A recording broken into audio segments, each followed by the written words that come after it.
اعوذ باللہ من الشیطان الرجیم بسم اللہ الرحمن الرحیم الحمد للہ الذی لا یحصی نعماہ العادون ولا یؤدی حقہ المجتہدون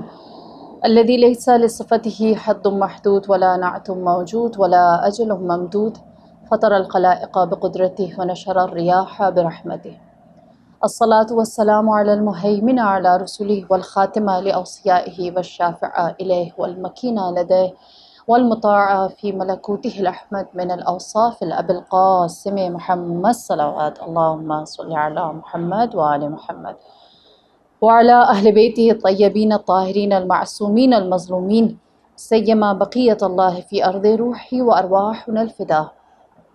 اما بعد فقد قال اللہ تبارک و تعالی فی القرآن المجید بسم اللہ الرحمن الرحیم انا ارسلنا نوحا الى قومه ان انذر قومك من قبل ان یأتیکم عذاب علیم۔ پروردگار عالم نے اپنی جانب سے ہدایت کے دو ابواب، ایک قرآن اور دوسرا اہل البیت رسول کی آل پاک، ان دونوں کے ذریعے سے ہم تک ہدایت کو بطور عتم پہنچایا ہے۔ قرآن کے دامن کے اندر اللہ نے ایسی خیر و برکت کو رکھا ہے کہ میرے نبی رسول اللہ صلی اللہ علیہ وآلہ وسلم فرماتے ہیں کہ جب بھی کوئی نشست، کوئی محفل ایسی ہو جہاں پر لوگ قرآن کا ذکر کرتے ہوں، اللہ اس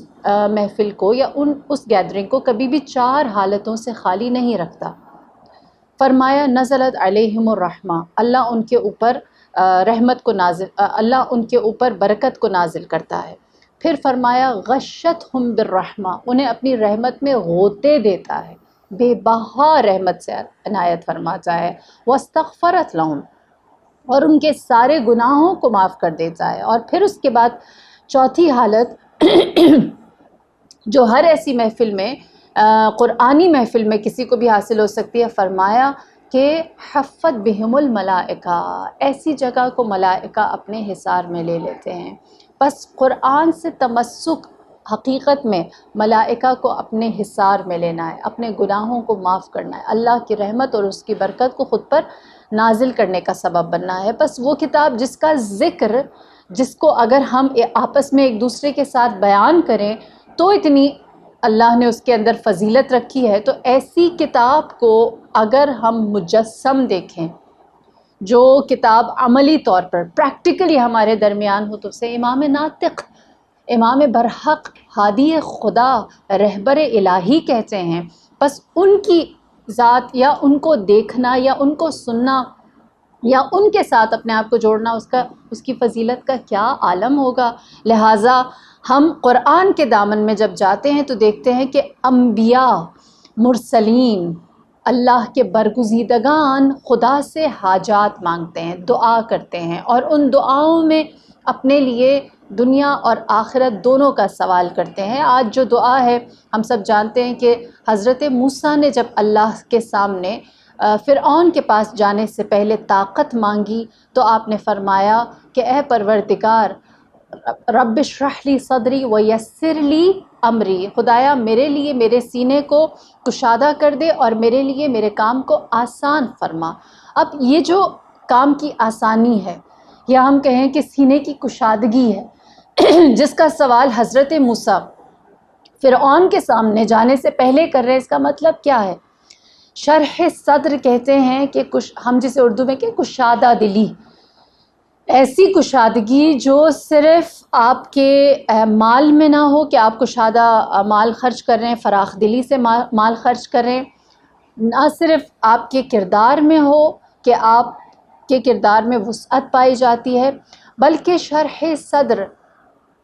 خطا کار انسان کے اندر ایسی چیز ہے کہ وہ اپنے ویژن کے اندر، اپنے علم کے اندر، اپنی حکمت کے اندر، اپنی معرفت کے اندر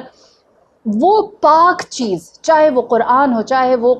سنت ہو، چاہے وہ علوم آل محمد ہو، اس کو اپنے اندر جذب کرتا ہو۔ مثال کے طور پر لقمان حکیم کو اللہ نے شرح صدر عطا کیا اور انہوں نے حکمت کے طفیل اپنے لیے ایک مقام خاص حاصل کیا۔ وہ یسر لی امری، ہم جب دنیا میں کہتے ہیں کہ کام آسان ہو جائے تو ہمارے ذہن میں یہ بات آتی ہے کہ آسان کام سے مراد یہ ہے کہ کوئی مشکل نہ آئے، ہے نا، اور ساری چیزیں آسانی سے ہوتی چلی جائیں، اور جو ہمارے راستے میں رکاوٹ اور آبسٹیکلز ہیں وہ خود بخود ختم ہو جائے تو یہ آسانی ہے۔ ہم کیا دیکھتے ہیں، اہل بیت یا پھر انبیاء نے جو کام کیا اس میں آسانی تھی،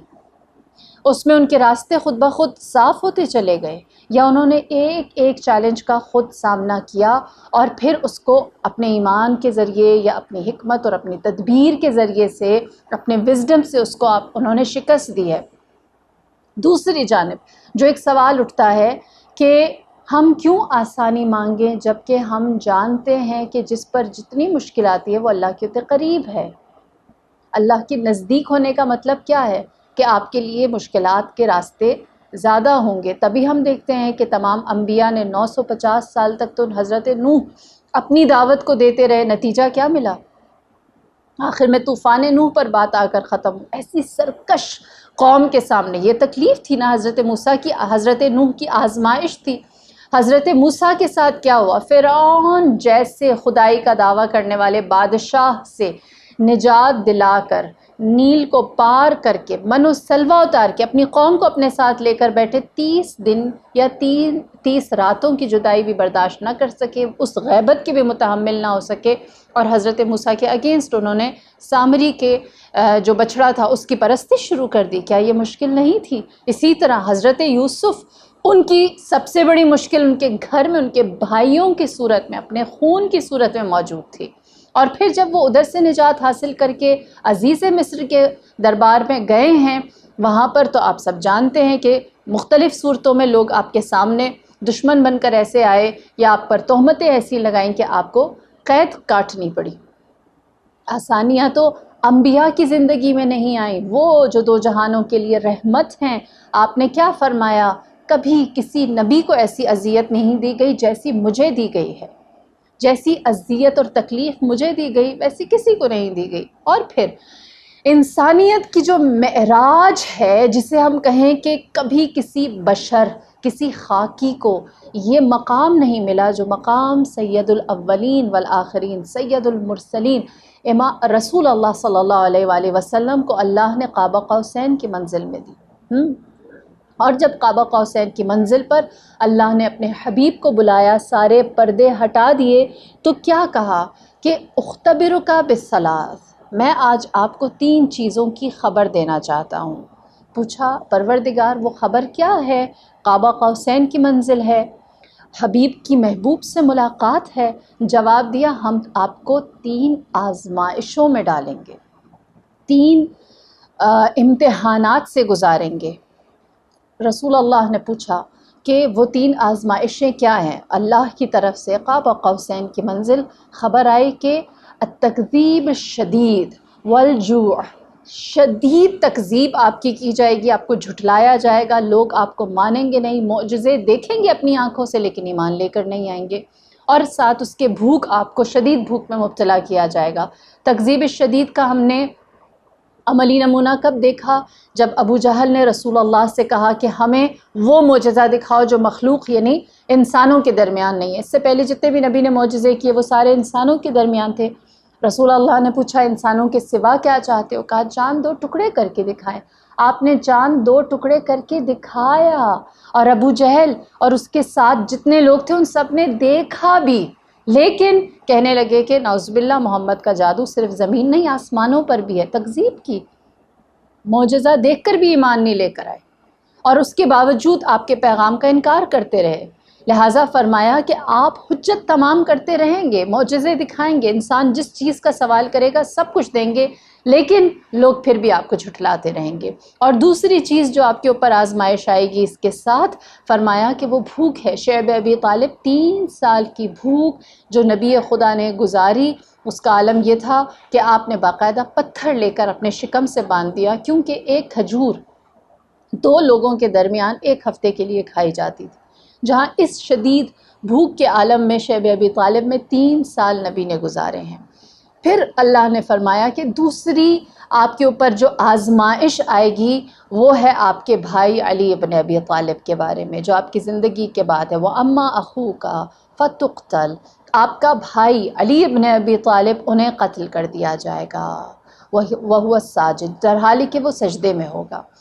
رسول اللہ نے فرمایا کہ اے پروردگار تیسری آزمائش کیا ہوگی؟ آپ نے اللہ کی طرف سے جواب آیا وہ اما ابنتک فاطمہ فتضرب وہی حامل، آپ کی بیٹی فاطمہ تو زہرا پر ضربت لگے گی در حالی کہ وہ حاملہ ہوگی۔ یہ معراج کا اتنا سا حصہ بتاتا ہے کہ چاہے آپ رحمت للعالمین کی حیات طاہرہ کو دیکھیں، اس میں بھی آسانی نہیں ہے، اس میں بھی اللہ نے اسموتھ ڈرائیو نہیں رکھی کہ آپ آرام سے اپنی منزل تک پہنچ جائیں، ان میں بھی مشکلات ہیں، اور وہ مشکلات ان کی آل کے ساتھ بھی، ان کی زندگی میں بھی ہے اور ان کی زندگی کے بعد بھی ہے۔ اسی لیے فرمایا کسی نبی کو ایسی اذیت نہیں جیسے مجھے دی گئی۔ تو جب آسانی ملنی ہی نہیں ہے، جب ہمیں پتہ ہے کہ ہمارے لیے اگر حق کے راستے پر ہیں تو رسول اللہ کو تو آسانی نہیں ملی، ہمیں کیسے ملے گی؟ ہم یسر لی امری کیسے دعا کریں؟ ہم کیسے کہیں کہ خدایا ہمارے کام کو آسان فرما؟ یا پھر جو نبیوں نے اللہ سے آسانی مانگی ہے وہ کس بارے میں ہے؟ وہ آسانی کس چیز کو کہتے ہیں کہ جسے ہم کہیں کہ اب کام آسان یا آزمائش آسان ہو گئی؟ دیکھیے، اگر انسان کا باطن اس کے جو خارجی یا مٹیریلسٹیکلی جو چیزیں اس کے سامنے آ رہی ہیں ان کے ساتھ لڑنے کے لیے تیار ہو جائے گا تو کام آسان ہو جاتا ہے۔ یسر لی امری سے مراد یہ ہے کہ میری جو کوالٹیز ہیں ان کو اتنا مضبوط اور رجس، ناپاکی، ریا اور دکھاوے سے یا پھر کسی بھی بری اور نیگیٹو خصلت سے اتنا دور کر دے کہ میں اپنے وجود میں پاک ہو کر تیرے راستے پر، جو پاکی کا راستہ ہے اس پر چل سکوں، اور پھر جو آزمائشیں آئیں انہیں آرام سے فیس کر سکوں۔ اب یہ کیا چیز ہے کہ ہم کہیں کہ باطن جو ہے وہ اتنا پاک ہو جائے کہ حق کے راستے پر چلنا آسان لگنے لگے؟ ایسا نہیں کہ آبسٹیکلز ہٹنی شروع ہو جائیں گی، رکاوٹیں نہیں آئیں گی، رکاوٹیں آئیں گی، لیکن ان رکاوٹوں کو فیس کرنے میں آسانی کے لیے جو کوالٹیز چاہیے ہیں وہ اللہ سے مانگیں تو یسر لی امری ہے۔ مثال کے طور پر ہم سب جانتے ہیں امام جعفر صادق علیہ السلام جب آپ بیٹھے ہوئے تھے، آپ کے سامنے ایک شخص جو آپ کی محبت کا دعویٰ دار تھا، مدعی تھا، محب تھا، اس نے آپ سے کہا کہ مولا آپ کیوں نہیں عباسی خلفاء کے خلاف خروج کرتے؟ آپ نے فرمایا ساتھی نہیں ہے۔ پوچھا میں ہوں اور اتنے لوگ ہیں؟ آپ نے فرمایا اگر تم میرے ساتھی ہو تو اس کنویں میں، اس تنور میں چھلانگ مارو۔ مشہور ہے، اس نے انکار کیا، اور امام نے جیسے ہی اپنے دوسرے باوفا حقیقی محب سے کہا کہ اس تنور میں چھلانگ مارو، اس نے چھلانگ ماری، اور ہم سب جانتے ہیں کہ وہ آتش نمرود کی طرح وہ تنور جو ہے وہ خاموش ہو گیا، اور وہ صحابی جو ہے وہ سے تر و تازہ سالم پلٹ کر آ گئے۔ آپ نے فرمایا اگر ایسے لوگ ہمارے ساتھ ہوں تو ہمارے لیے ان چیزوں کو، ان امتحانات کو، ان آزمائشوں کو نمٹنا آسان ہو جاتا ہے۔ لہٰذا فرق کیا ہے؟ وہ جو پہلا جس نے چھلانگ نہیں ماری تنور کے اندر، اس کے لیے اس کے اندر ان کوالٹیز کی کمی تھی کہ اس کے لیے تنور میں چھلانگ مارنا آسان ہو جاتا، لیکن جس نے چھلانگ مار دی اس کے لیے آگ بڑی چیز نہیں تھی۔ آزمائش تو ہے، آگ ہے، آگ تو بالآخرہ آگ ہی ہے نا، گرم ہی ہوگی، تنور ہی ہے، انسان اس میں جل ہی سکتا ہے، لیکن اس نے اس کے اندر چھلانگ مارنے کی یا اس کے اندر داخل ہونے کی صلاحیت کیسے ان کے لیے آسان ہو گئی؟ کیونکہ وہ ساری کوالٹیز تھیں جو ان آبسٹیکلز کو ہٹا سکتی ہیں۔ یسر لی امری سے مراد یہ نہیں ہے کہ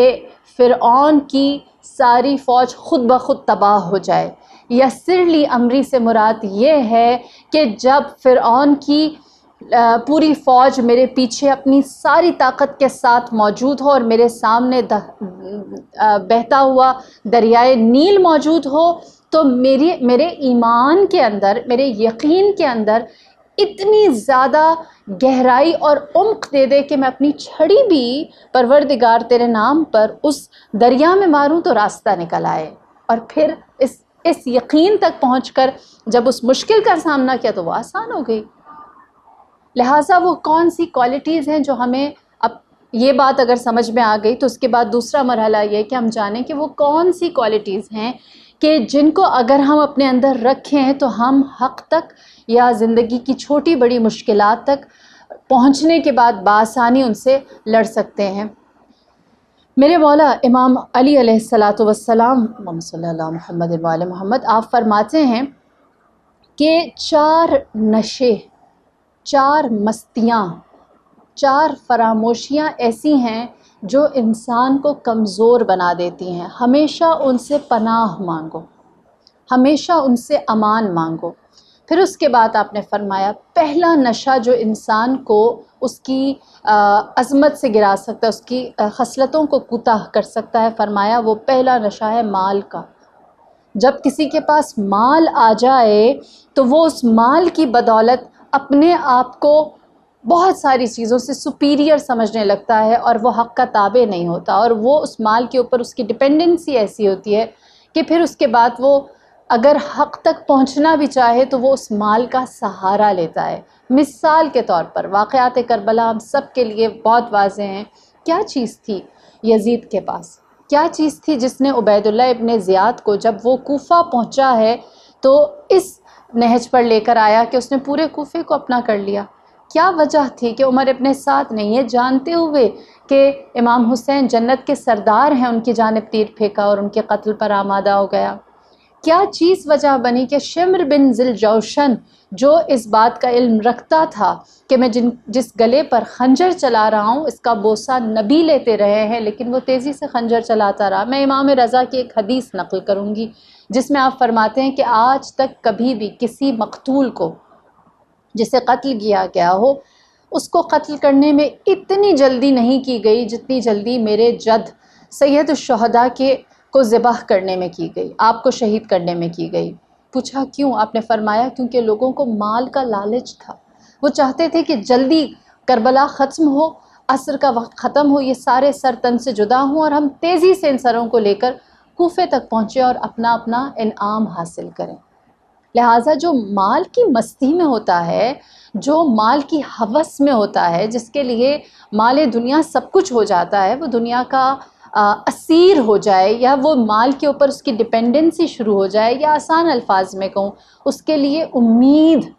امید یا آسرا اللہ نہ ہو، اہل البیت نہ ہو، بلکہ اس کے لیے امید جو ہے وہ مال ہو کہ میرے پاس پیسے، میں پیسے سے سب کچھ خرید لوں گا، میں یہ کر لوں گا، مجھ سے وہ ہو جائے گا۔ لہٰذا فرمایا جو مال کی مستی ہے وہ انسان کو کبھی بھی حق کے راستے پر چلنے کی اہلیت حاصل کرنے نہیں دیتی۔ دوسری چیز فرمایا سکر القدرہ،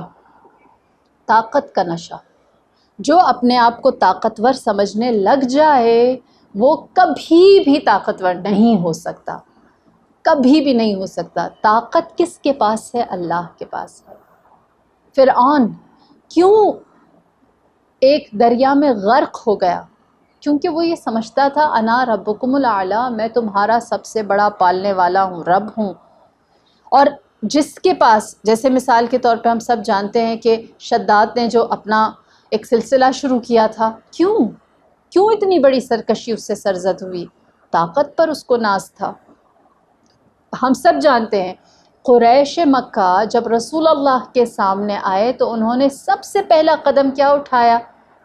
یتیم عبداللہ صلی اللہ علیہ وآلہ وسلم کے سامنے اپنی طاقت کا اظہار کیا، اور جب نبی کے سامنے آتے تو ایک ہی بات کرتے۔ مشہور ہے ابو لہب کا یہ خطبہ کہ اس نے کہا کہ کبھی بھی ایک طاقتور ایک کمزور کے آگے نہیں جھکتا، اور تمہارے پاس، تم ابو طالب کے گھر میں پلے بڑے ہو، تمہارے پاس تمہارے باپ کی جانب سے کوئی مال، کوئی اختیار، کوئی طاقت نہیں، اول آخر تمہارے پاس جو چیز ہے وہ خانہ خدا کی کلید، چابی، اس کے سوا تمہارے پاس ہے کیا کہ ہم تمہارے آگے جھک جائیں، نعوذ باللہ۔ لہٰذا چاہے کوئی شخص ابو لہب یعنی رسول کے چچا ہی کیوں نہ ہو، اگر طاقت کے نشے میں مست ہے تو وہ رسول کو کمزور سمجھتا ہے۔ مومن کیا کرتا ہے؟ مومن کے پاس طاقت ہو، قدرت ہو، اختیار ہو، پھر بھی وہ اپنے آپ کو اللہ کے حضور پاتا ہے، وہ اپنی اس طاقت کو حوالے کر دیتا ہے۔ مشہور ہے، آپ سب نے بارہا سن رکھا ہوگا، جب امیر المؤمنین کے سامنے میدان جنگ میں ایک شخص آیا اور آپ کی تلوار اس کی گردن تک پہنچ گئی، آپ اسے فی سبیل اللہ قتل کرنے والے تھے کہ اس نے آپ کے منہ کے اوپر اہانت کی، اور آپ نے طاقت قدرت رکھتے ہوئے اپنی ذات کو بیچ میں لے کر نہیں آئے، آپ نے اپنے آپ کو الگ کیا اور اللہ کے فعل کو الگ کیا۔ رسول اللہ فتح مکہ جب مکے میں داخل ہوئے ہیں تو یہ وہ شہر تھا جہاں لیلۃ المبیت رات کی تاریکی میں نبی کو نکلنا پڑا تھا۔ اتنے مظالم ڈھائے تھے کہ آپ لوگ اپنے وطن سے عزت کے ساتھ نہیں آپ کو نکلنے دیا تھا، جو آپ کے شایان شان تھا۔ آپ نے ہجرت فرمائی تھی، امیر المؤمنین کو اپنے بستر پر سلا کر آپ نکلے تھے، اور جب آپ واپس طاقت اور قدرت کے ساتھ بغیر کسی اسلحے کے مکہ کو فتح کرتے ہیں تو لوگ کہتے ہیں آج ہم انتقام لیں گے۔ آپ فرماتے ہیں کہ آج انتقام نہیں لیں گے، آج رحمت کا دن ہے، آج ہر ایک کو معاف کر دیا جائے گا، اور تاریخ عالم کی سب سے بڑی معافی جو ہے وہ رسول اللہ صلی اللہ علیہ وآلہ وسلم نے دی۔ لہٰذا جب قدرت آتی ہے تو مومن جو ہے اپنی اس قدرت کا درست استعمال کرتا ہے، اس کے نشے میں مست نہیں ہوتا، اس کو اللہ سے الگ کر کے اپنی ذات کے لیے نہیں دیکھتا بلکہ اس کو بھی اللہ کے حوالے کر دیتا ہے۔ اور اس کے بعد تیسرا جو نشہ ہے یا جو انسان کی مستی ہے، جو غرور و تکبر ہے، وہ ہے علم کا۔ کچھ لوگ علم کے ذریعے سے اپنے لیے ایسا حصار کھینچ دیتے ہیں کہ وہ علم ان کی اپنے گلے کا وبال بن جاتا ہے، جیسے بلعم باعورہ جس کے پاس اسم اعظم کا علم موجود تھا، جو مستجاب الدعویٰ تھا، وہ جو دعا کرتا وہ اسی لمحے پوری ہو جاتی تھی، جس کے پاس مقدسات موجود تھے، اس کے پاس اتنا علم تھا کہ لوگ اس کے علم کی وجہ سے اس کے مرید کہیں یا اس کے فالوورز بننے شروع ہوئے، اور وہ اس علم کے مستی میں ایسا آیا، اس کو ایسا لگا کہ نہ جانے اس علم سے اسے کیا مل گیا کہ اس نے آخر میں اللہ سے روگردانی کی۔ سامری ہم سب کے سامنے اس نے اپنے علم کا سوء استفادہ کیا۔ پھر اس کے بعد ہم جانتے ہیں کچھ ایسے راویان تاریخ میں گزرے ہیں کہ جنہوں نے رسول اللہ سے حدیث نقل کر کے عزت کمائی تھی، اور پھر اسی حدیث کو نقل کرنے میں ہی انحراف یا یوں کہوں کہ خیانت کی، اور وہی علم انہی کے لیے، علم تو نہیں کہیں گے اسے، لیکن جس وجہ سے انہیں شہرت ملی تھی یا ان کی عزت تھی وہ اس لیے تھی کیونکہ یہ راوی ہے، رسول اللہ کا زمانہ درک کیا ہے یا حدیث حفظ کی بھی ہیں، یہ ہمیں حدیث سنائیں گے۔ تو اس علم کی وجہ سے جو عزت ملی تھی اس سے سوء استفادہ کیا، اور غلط احادیث معاویہ کے زمانے میں اس نے نبی خدا سے نقل کی، چاہے وہ ایک پیاز کو بیچنے کے لیے ہو یا چاہے وہ کسی کے لیے عزت بنانے کے لیے ہو یا وہ کسی کو طاقت دینے کے لیے ہو۔ پھر ہم دیکھتے ہیں جناب فاطمہ الزہرا سلام اللہ علیہا، ہماری جانیں ان کے اوپر قربان، ہماری روح، ہمارے والدین، ہمارے بچے ان پر فدا۔ آپ کے سامنے جب آپ نے فدق کا دعویٰ رکھا تو جواب میں کسی نے آ کر اپنے علم کو جھاڑنا شروع کر دیا اور کہا کہ ہم نے یہ حدیث سنی ہے کہ لا نورث الانبیاء، ہم انبیاء کوئی ارث نہیں چھوڑتے۔ لہٰذا جب کوئی اپنے آپ کو صاحب علم سمجھنا شروع کر دے اور اس علم کو اپنے لیے کافی سمجھے تو وہی علم ان کے لیے پستی اور رذالت کا باعث بنتا ہے۔ پھر وہ علم ان کو پرفیکشن کی جانب لے کر نہیں جاتا، پھر اس کے بعد ان کے اندر کسی طرح کا تکامل نہیں آتا۔ فرمایا کہ ہم اہل البیت جو ہے اپنے علم کے ذریعے سے بنجر زمینوں کو آباد کرتے ہیں، تاریک دلوں کو منور کرتے ہیں، جو متلاشی ہیں، تلاش کرنے والے ہیں، بھٹک رہے ہیں، انہیں منزل تک لے کر آتے ہیں۔ یہ علم ہم لوگوں کی، معاشرے کی اپلفٹ کے لیے، ان کی گروتھ کے لیے اس علم کا استعمال ہوتا ہے، نہ یہ کہ دوسروں کو کوتاہ یا چھوٹا دکھانے کے لیے۔ اور پھر اس کے بعد چوتھی چیز فرمایا وہ ہے سکر المدح، تعریف کا نشہ۔ تعریف کا نشہ جب انسان سیلف آبسیشن میں آ جائے، جب خود پسندی میں، خود خواہی میں، اپنی ذات میں آ جائے تو وہ تعریف کا نشہ اس کو خدا سے یا یوں کہیں کہ پیور کوالٹی سے، اچھے ایٹریبیوٹ سے دور کر کے اس کو ایک ایسی منزل پر لے کر آتا ہے جہاں وہ مقصد کو بھول جاتا ہے اور اس کا محور و مرکز اس کی اپنی ذات ہو جاتا ہے۔ اسی لیے کہتے ہیں کہ جب 25 سال کے بعد آپ کو امیر المؤمنین علیہ الصلاۃ والسلام کو خلافت ملی تو کسی نے آ کر آپ سے کہا کہ زین الخلافہ، آپ نے خلافت کو زینت دی ہے۔ آپ نے فرمایا کہ مجھ سے اس طرح کی بات یا اس طرح کے کلام نہ کرو، کیونکہ یہ کلام جو ہے وہ ہمیں زیب نہیں دیتا۔ ہم نے نہ خلافت کو زینت دی ہے اور نہ ہی ہم نے اس کو کچھ کیا ہے۔ ہمارا وجود ان ساری چیزوں سے مبرہ الگ ہے۔ ہم اللہ کے بندے ہیں اور ہم اللہ کی جانب سے آئے ہوئے فرائض کو انجام دیتے ہیں۔ اسی لیے ہم دیکھتے ہیں کہ امیر المؤمنین دعائے کمیل میں ارشاد فرماتے کم من ثناء جمیل لست اہلا لہ نشرتا، پروردگار تو نے ہماری کتنی نیک صفات تھیں جس کے ہم قابل اور لائق نہیں تھے، اس کو تو نے منتشر کی، اس کو تو نے لوگوں تک پہنچایا، اس کا تو نے ہمیں اہل بنا دیا۔ بس تو ہے جس کی وجہ سے ہمارا ذکر خیر کیا جاتا ہے، تیری وجہ سے لوگ ہمیں اچھے الفاظ میں جانتے ہیں، ورنہ ہمارا وجود، ہماری ہستی، ہمارا ہونا جو ہے وہ ہیچ ہو کر رہ جاتا ہے۔ اسی لیے امام زین العابدین علیہ السلام فرماتے ہیں کہ الہی فی اعین الناس عظمنی وفی نفسی ذللنی، اے پروردگار مجھے لوگوں کی نگاہ میں عظمت دے دے لیکن مجھے اپنی نظر میں ذلیل اور کوتاہ رکھ۔ بس مومن جو ہے وہ کبھی بھی تکبر، غرور اور خود ستائشی میں مبتلا نہیں ہوتا، اور یہ چار انسان کی ایسی چیزیں ہیں کہ اگر انسان مال کی مستی میں یا مال کے نشے میں یا قدرت، دولت، طاقت کے نشے میں نہ ہو، علم کے نشے میں نہ ہو یا اپنی ذات میں محو نہ ہو جائے تو پھر اس کے لیے ہر گول تک پہنچنا آسان ہو جاتا ہے۔ یسر لی امری سے مراد یہ ہے کہ اپنی صفات کو اتنا خالص، اتنا بہترین بنا دیا جائے کہ پھر انسان ان پاک گولز تک پہنچنے کے لیے اس کی ذات ہی اس کے سامنے آڑے نہ آ رہی ہو۔ اور جب ہم کربلا کی جانب رخ کرتے ہیں تو ہم دیکھتے ہیں کہ ہمیں اس کا بہترین جو مصداق نظر آتا ہے وہ کردار ہے ابو الفضل عباس علمدار سید الشہداء کا۔ پیاس آپ کے اوپر حاوی ہے اور 3 دن سے آپ ایک لحظے کے لیے بھی امام حسین سے جدا نہیں ہوئے، سائے کی مانند ساتھ ہیں۔ بچے آپ سے امید باندھے ہیں، خواتین آپ کو اپنا آسرا بنائے بیٹھی ہیں، اور ان تمام تر چیزوں کے باوجود جب آپ سے یہ کہا جاتا ہے کہ آپ نے میدان میں جا کر جنگ نہیں کرنی، آپ کا فریضہ یہ ہے کہ آپ پانی لے کر آئیں، تو آپ اپنی ذات کو خدمت اور اطاعت امام وقت میں وقف کر دیتے ہیں۔ یہ ہے وفا کا وہ پیکر۔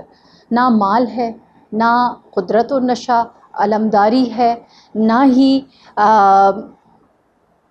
اپنے علم کی بنیاد پر اور نہ ہی اپنی ذات کی پسندی کی بنیاد پر، جو ہے محور، مرکز، حاصل، حصول،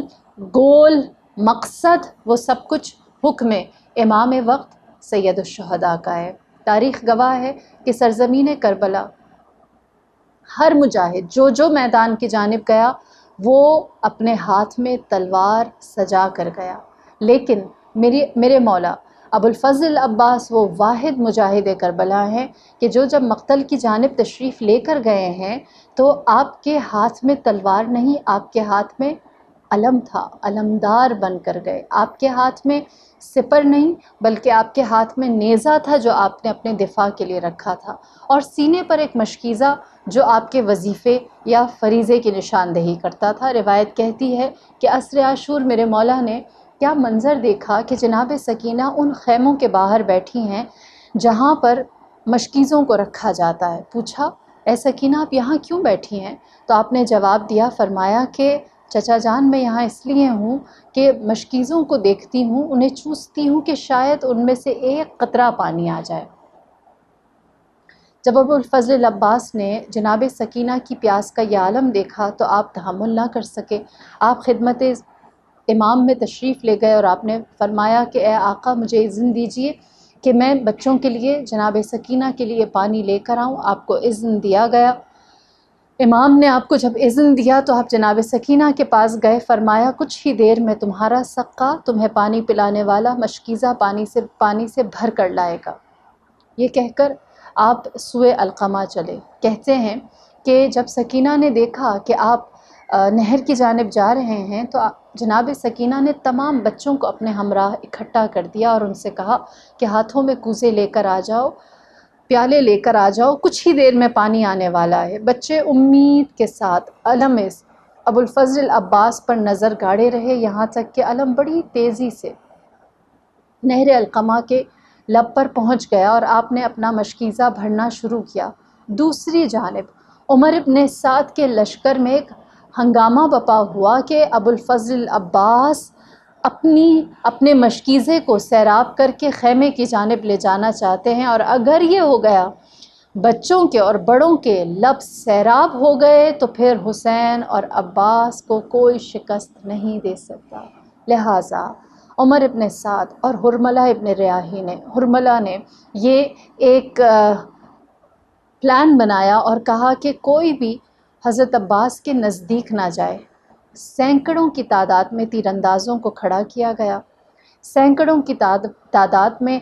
نیزہ برداروں کو کھڑا کیا گیا، اور پھر اس کے بعد دور فاصلے پر تلوار لیے لشکر کھڑا ہو گیا، اور یہ کہا گیا کہ کچھ تلوار والے درختوں کے پیچھے یا جہاں جہاں ڈھلوان ہے، اتار چڑھائی ہے، وہاں چھپ کر بیٹھ جائیں، کوئی عباس کے نزدیک نہ جائے، کیونکہ جو نزدیک گیا وہ یقیناً ان کے غیظ و غضب سے نہیں بچ سکے گا، گرچہ ان کے پاس تلوار نہیں ہے، حملہ کرنے کے لیے کچھ نہیں ہے، لیکن وہ جب دفاع کریں گے تو ہی ہمارے لیے ان کا دفاع بھی کافی ہوگا۔ لہٰذا دور لشکر ترتیب دے دیا گیا۔ جب ابوالفضل عباس نے مشکیزہ بھرا اور آپ نہر سے نکلنے لگے تو کہتے ہیں کہ حرملہ نے اشارہ کیا اور سینکڑوں تیروں نے آپ کے وجود کا بوسہ لیا۔ میرا مولا، میرا آقا، میرا سید، میرا سردار، ہماری جانیں قربان باب الحوائج پر، آپ نے اپنے بازوؤں سے اور اپنے سر سے مشکیزہ جناب سکینہ کی حفاظت کی۔ ذرا آگے چلے تو کہتے ہیں کہ ایک دفعہ پھر تیروں کی بارش ہوئی، تیر آپ کے سر اطہر پر آ کر پیوست ہوئے، آپ کے شانوں پر لگے، آپ کے سینے پر لگے، آپ کی ران مطہر پر لگے، یہاں تک کہ جب تیروں کا کام پورا ہو گیا تو نیزہ بردار بڑھ بڑھ کر آپ کی جانب نیزہ پھینکتے، لیکن ابوالفضل عباس نے علم کو اونچا رکھا اور آپ ایک بات فرماتے، اگر تم میرا دایاں شانہ کاٹو گے تو میں بائیں شانے سے حسین کی حمایت کروں گا، اور اگر تم وہ بھی کاٹ لو گے تو میں زبان سے حسین کی حمایت کروں گا، اور اگر تم زبان سے بھی میری زبان کو بھی کاٹ دو گے تو میرا دل جب تک دھڑکتا رہے گا وہ سوائے حسین کے اور کسی کا تذکرہ نہ کرے گا۔ بس کہتے ہیں کہ ایک مقام ایسا آیا جہاں ابوالفضل عباس اس اونچائی پر تشریف لائے جہاں پر لشکر عمر ابن سعد کے لیے آپ کو نشانہ بنانا آسان ہو گیا۔ ایک شخص پیچھے سے آیا، اس نے آپ کا دایاں شانہ کاٹا، دایاں شانہ جو کٹ کے گرا، ہاتھ سے نیزہ گرا، آپ نے علم کو بلند کیا، پیغام سکینہ کو یہ دیا کہ جب تک رمق جان باقی ہے اپنا وعدہ وفا کروں گا، پانی لے کر آؤں گا۔ بچی پنجوں پر آ گئی اور علم کو دیکھ دیکھ کر اپنی امید اور اپنی دعاؤں کو اور تیزی سے کرنے لگتی۔ امید اس لیے تھی کہ علم خیموں کی جانب آ رہا ہے، دعا اس لیے تھی کہ جانتی تھی کہ اشقیہ کبھی بھی ہمارے کسی مجاہد کو، فوج حسینی کے کسی مجاہد کو زندہ آنے نہیں دیں گے۔ الغرض کسی شقی نے پشت سے وار کیا اور آپ کا بایاں شانہ کٹ کے گرا۔ روایت کہتی ہے کہ جب بایاں شانہ کٹا ہے، علم ڈگمگایا، عباس کی شجاعت کو میرا اور آپ کا سلام کہ آپ نے علم زمین پر گرنے نہ دیا، اس کے دستے کو آپ نے اپنے دہن سے، اپنے منہ مبارک سے پکڑ لیا۔ اسی لیے کہتے ہیں کہ جب ابوالفضل عباس کا علم لٹے ہوئے سامان کے ساتھ شام پہنچا ہے اور یزید نے اس کا دستہ علم دیکھا اور اس کا دستہ دیکھا تو پوچھا، کہا کہ یہ علمدار حسین کون تھا؟ بتایا گیا کہ علی کا بیٹا تھا جس کا نام عباس تھا، تو کہنے لگا کہ یقیناً وہ عباس انتہائی شجاع، دلیر اور باوفا تھا کہ اس علم کا پورا حصہ چھلنی ہے، ہر طرف سے اس کے اوپر زخم اور ضربت کے نشان ہیں، لیکن جو دستہ ہے جہاں سے علم کو تھاما جاتا ہے وہ بالکل سالم ہے، یعنی اس وقت تک علم تھامے رکھا ہے جب تک امکان موجود تھا۔ منہ میں علم لیے،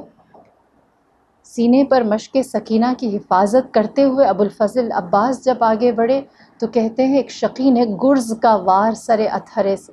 حضرت ابوالفضل عباس پر کیا، گرز کا وار جو کیا عباس زین سے زمین پر گرے۔ جناب فاطمہ فرماتی ہیں جب بھی میرے فرزند عباس کی مصیبت پڑھو تو یہ ضرور بتاؤ کہ جب بھی کوئی شہید میدان میں گھوڑے سے زمین پر آتا ہے تو وہ بازوؤں کا سہارا لیتا ہے، لیکن میری جان قربان اس مظلوم پر کہ جس کو سہارا لینے کے لیے دونوں بازو بھی موجود نہ تھے، نہ جانے وہ تیروں سے چھلنی وجود جب گھوڑے سے زمین پر گرا ہے تو منہ کے بل گرا یا پشت کے بل گرا۔ الغرض آپ نے اپنا سلام آخر جب سید الشہداء کو دیا ہے تو خیمہ حسینی میں کوہرام بپا ہوا، بچے پنجوں پر آ کر کھڑے ہو گئے، ہاتھوں سے کوزے چھوٹ گئے، اور سب نے میرے آقا سید الشہداء کی اس فریاد کو سنا کہ آپ فرماتے ہیں الآن انکسر ظہری، اب میری کمر ٹوٹ گئی۔ آپ فرماتے ہیں عباس تیری شہادت پر دشمن مجھے تانا دے گا، کہے گا ہم نے تیرا جری مار دیا، ہم نے تیرا باوفا مار دیا، اور پھر اس کے بعد فرمایا ہے عباس اب تیری موت کے بعد دشمن چین سے سوئے گا جبکہ زہرا زادیاں بے چین رہیں گی۔ الا لعنۃ اللہ علی القوم الظالمین وسيعلم الذین ظلموا أي منقلب ينقلبون انا للہ وانا الیہ راجعون۔ پروردگار ہماری اس قلیل سی عبادت کو قبول فرما، ارحم الراحمین ہمارے لیے ہماری اس عزاداری کو توشہ آخرت قرار دے، اور باب الحوائج ابوالفضل عباس کے صدقے جتنی بھی مؤمنات اس مجلس اعزاء میں موجود ہیں ان سب کی دلی حاجات کو برابر فرما، قلب مطہر امام زمانہ کو ہم سے راضی اور خوشنود فرما، ہمارا جینا اور مرنا اہل البیت سے منسلک فرما، انک السمیع الدعاء انک علی کل شیء قدیر۔